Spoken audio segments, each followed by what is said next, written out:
জনগণের প্রাথমিক স্বাস্থ্যসেবা নিশ্চিত করা এবং সর্বোচ্চ মানের প্রাথমিক স্বাস্থ্যসেবা প্রদান করা বর্তমান সরকারের মূল লক্ষ্য বলে জানিয়েছেন স্বাস্থ্যমন্ত্রী সরদার মোহাম্মদ সাখাওয়াত হোসেন। আজ রাজধানীর একটি হোটেলে নগর এলাকায় প্রাথমিক স্বাস্থ্যসেবা সম্প্রসারণ শীর্ষক এক সেমিনারে তিনি এসব কথা বলেন। রিপোর্ট শরীফুল ইসলামের।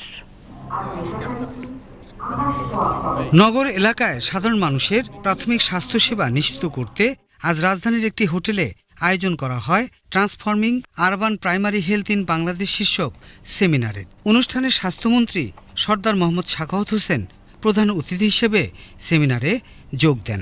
সেমিনারে স্বাস্থ্য অধিদপ্তর সহ বিভিন্ন উন্নয়ন সহযোগী সংস্থার প্রতিনিধিবৃন্দ অংশ নেন। এ সময় স্বাস্থ্যমন্ত্রী বলেন, দেশের মানুষকে সর্বোচ্চ প্রাথমিক স্বাস্থ্যসেবা নিশ্চিত করাই বর্তমান সরকারের মূল লক্ষ্য। The importance of this sector is going up. Unprivileged sections of people of our country, low-income group of the people in the urban areas, they should be taken care of by the government. তিনি বলেন, বর্তমান সরকার উপজেলা পর্যায়ে সব ধরনের স্বাস্থ্যসেবার উন্নয়নে কাজ করছে। উপজেলা পর্যায়ে কিডনি ডায়ালাইসিস সেবা চালু করা হচ্ছে বলেও জানান স্বাস্থ্যমন্ত্রী। They used to live in the urban areas. They obviously they need care from the government, especially in the health service. সেমিনারে জানানো হয়, বিভিন্ন আন্তর্জাতিক সংস্থা, উন্নয়ন সহযোগী ও দাতা প্রতিষ্ঠানের সহযোগিতায় জনস্বাস্থ্য সেবার মান উন্নয়নে সরকার আরও কার্যকরভাবে কাজ করছে।